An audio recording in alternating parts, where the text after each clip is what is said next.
G'day, welcome to Walking Through the Word. My name's James Hornby. I'm the lead minister of the All Saints Anglican Network.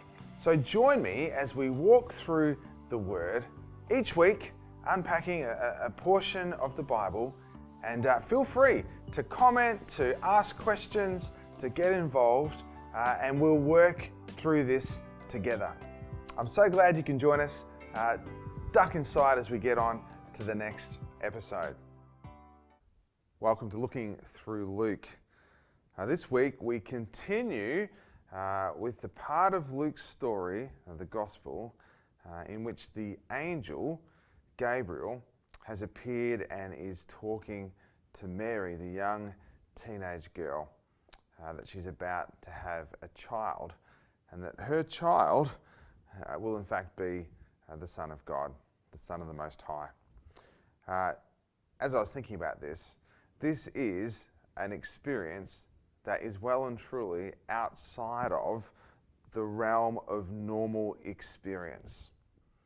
A little while ago, my family and I, we had an in-house movie night, and we watched the movie Tangled. Don't know if you've seen it, but it's Disney's reinterpretation of Rapunzel. And if you don't know, the basic plot is that a baby ingests a magical flower and as a result ends up with magical hair. And she's kidnapped and she's left in a tower for many years. And then one day, a criminal who has stolen a crown actually finds the hidden tower and meets Rapunzel. Well, to cut a long story short and spoiler alert, she ends up back in the kingdom and she becomes queen. And the criminal turns out to be a nice guy by the name of Eugene, and they live happily ever after. Well, it was a really enjoyable movie. But not once did I sit there, or my wife sit there and think, you know what, I think this could be historical fact. We didn't. Of course, it's a story, it's a movie, it's make-believe, it's something enjoyable. No, we're not thinking, oh, this could be really true. And just think about this, right? Imagine that you're at school, or you're at work, or in the office, or maybe in the gym, and a friend of yours comes up to you and says in all seriousness, I have magic hair. How are you going to respond?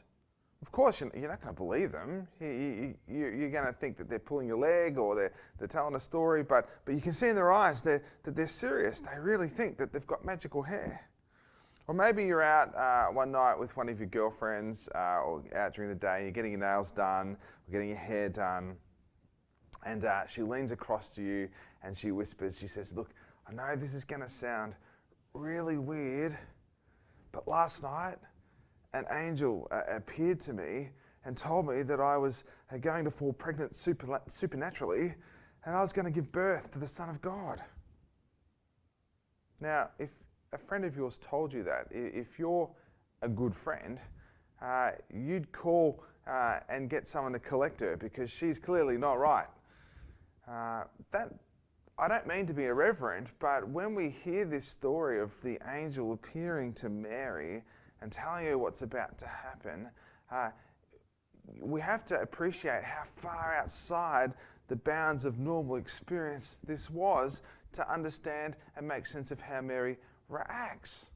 Because she reacts just like you or I would if we were to experience something that seems and sounds so unbelievable.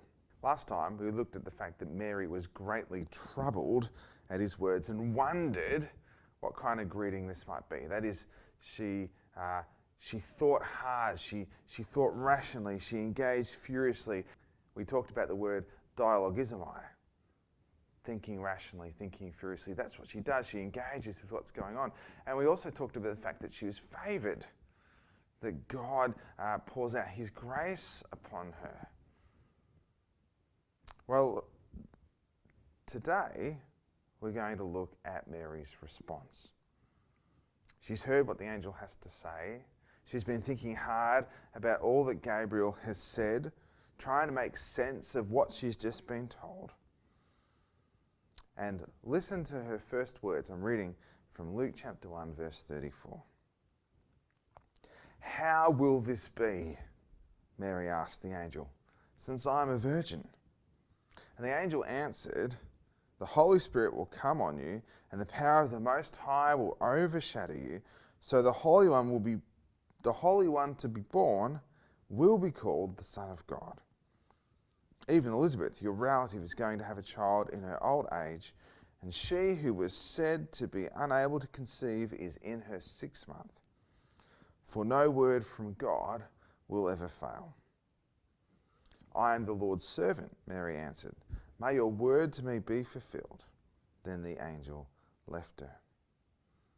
So Mary's first words to the angel's message is, how will this be? How can this be?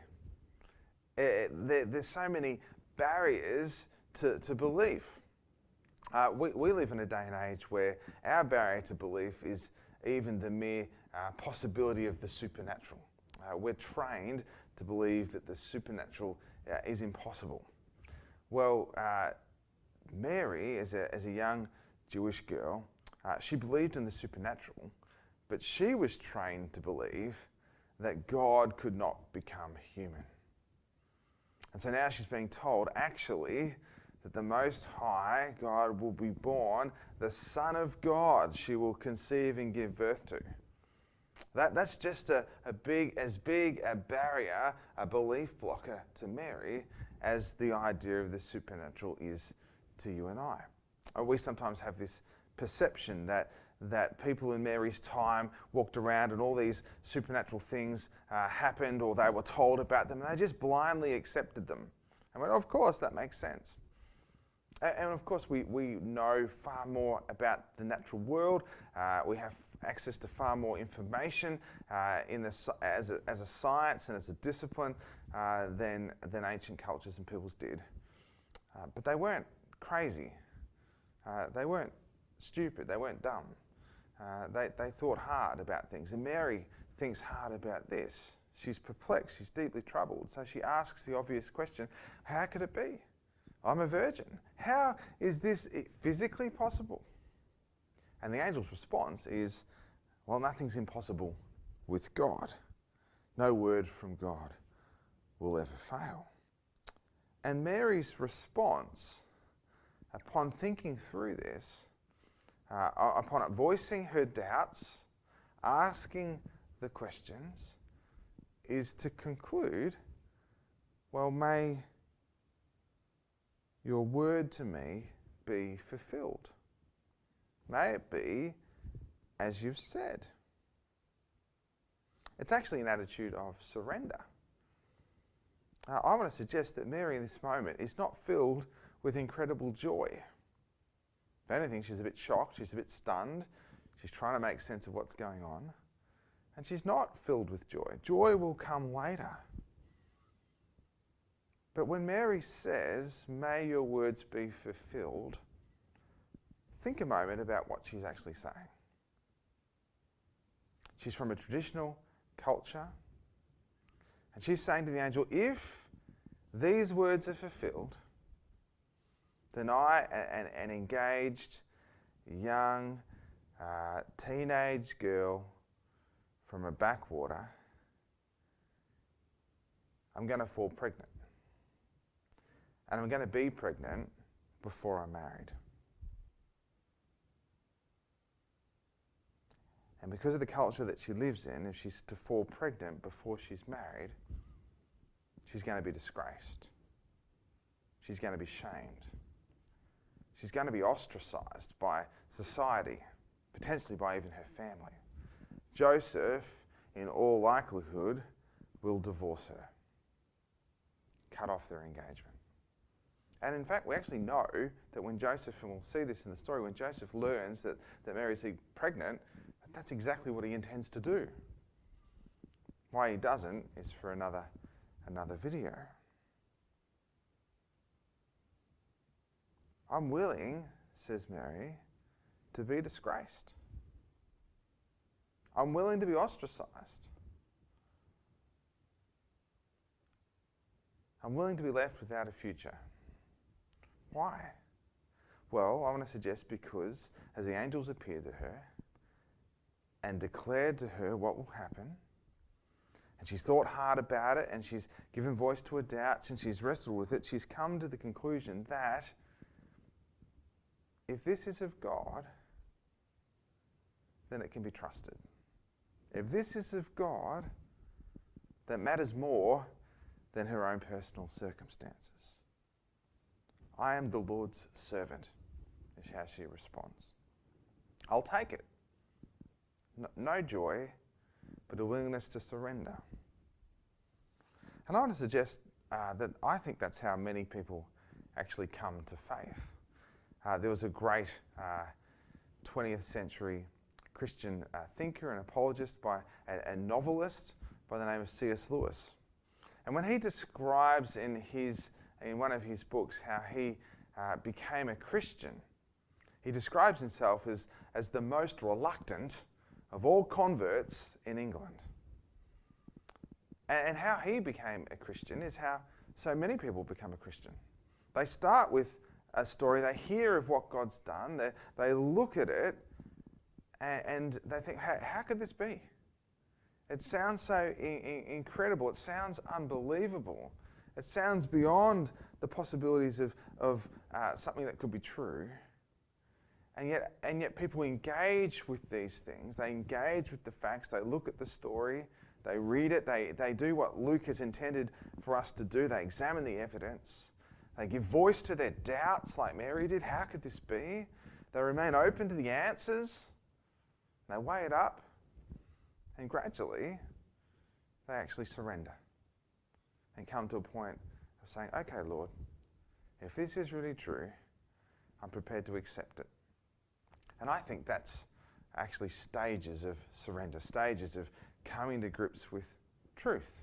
So as we finish this part of the story, Mary's engagement with the angel, we see this incredible message that he gives to her, that she's highly favoured. We see that her response is one of actually being troubled. She's bewildered, and in response to what's happening, she's perplexed, and she begins to think furiously, to dialogizomai, to engage rationally. And as she thinks through what's happening, she voices her doubts. She listens to what the angel says in response. She weighs up the evidence. And then she surrenders and says, okay, even if this is to my own hurt, even if this is to my own disgrace, it's going to be worth it if it's ultimately from God. Friends, I don't know where you're at in your journey. You, like Mary, may be confronted with a message, maybe the message of the Bible, and you've got lots of doubts, and it sounds like a fairy tale, and you're wondering, how could this be true? And yet for some reason your heart and mind won't let go of it. Well, stay open. Ask your questions. Give voice to your doubts. But look and dig in and uncover. And be prepared to engage with what comes out. And as you do, allow yourself the possibility of being persuaded. Allow yourself the possibility of accepting that this is true, even if in C.S. Lewis' words, you might be the most reluctant of all people. You might already be a believer. You might already be someone who thinks that Jesus is who he says he is and has trusted in his work to save us. But today, you're struggling with the consequences of that. The consequences of believing, the consequences of living out that belief, the consequences of holding on to that belief. Maybe you're facing disgrace. Maybe you're facing shame. It could be simple teasing that cuts deep. It could be people who think you're not quite right, people who don't want anything to do with you. And in some parts of the world, it may be people who have faced the loss of their jobs, the shunning of their families, their society. that your beliefs that are not welcome have no place. And if that's you, let me encourage you to revisit the truth of what you believe. And if you know it's true, then hang in and hang on. Surrender yourself and trust that God knows what He's doing. Thanks for joining us. I look forward to seeing you next time. Thanks so much for watching, and if you made a comment, thanks for participating. Open to suggestions too, so let us know what would be helpful. If you did get something out of it, I'd love it if you just like and subscribe to our channel. Hit the like bell notification, hit the like. What it does, it really helps the YouTube algorithm and gets these out to more and more people. So we're not trying to build a massive following or a massive channel. We're actually just trying to communicate the truth of who Jesus is. And if that's something that resonates with you, we'd love your support by doing those two simple things. Thank you. See ya.